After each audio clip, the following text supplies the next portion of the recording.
Abortion పిల్ అంటే ఏంటి, అబార్షన్ పిల్ తీసుకునేకి ముందు కంపల్సరీ స్కాన్ చేసుకోవాలా? నమస్తే, నేను మీ డాక్టర్ పద్మలత యారాసి, మాతృత్వ ఫర్టిలిటీ సెంటర్ ప్రొద్దుటూరు.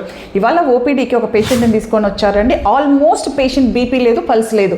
హిస్టరీ తీసుకుంటే మేము వాళ్ళు చెప్పింది ఏమంటే పెళ్ళై 2 నెలలు అయింది మేడం, ప్రెగ్నెన్సీ పాజిటివ్ వచ్చింది, వద్దనుకొని టాబ్లెట్స్ తెచ్చుకొని మింగారు మెడికల్ షాప్లో, దాని తర్వాత ఈ రకంగా అయింది మేడం అని. సో మేము గబగబా పేషెంట్ని ఎమర్జెన్సీ రూమ్లోకి తీసుకుపోయి రిసస్టేట్ చేసి బీపీ పల్స్ అంతా వచ్చిన తర్వాత మేము ఒక స్కాన్ చేసి చూస్తే సర్ప్రైజింగ్లీ ఆమె పొట్ట లోపల మొత్తం బ్లడ్ ఉందన్నమాట. ఏంటి రీజన్ దీనికి? బేసికల్గా ఆమె అబార్షన్ పిల్ తీసుకొని ఎవరి సలహా లేకుండా వేసేసుకునింది. యూజువల్లీ గర్భసంచిలో నిలబడినప్పుడు అబార్షన్ పిల్ మీరు తీసుకోవడం వల్ల పెద్ద సమస్య ఉండకపోవచ్చు, డాక్టర్ని కన్సల్ట్ అవ్వకపోవడం వల్ల. కానీ ఇక్కడ ఆ అమ్మాయికి ప్రెగ్నెన్సీ వచ్చి ఎక్టోపిక్ ప్రెగ్నెన్సీ అనమాట. ఈ ఫెల్లోపియన్ ట్యూబ్లో నిలబడింది. ఇక్కడ ఉన్న ప్రెగ్నెన్సీ రప్చర్ అయితే అది బయటికి ఏ రకంగా వస్తుంది? బయటికి రాలేదు అది.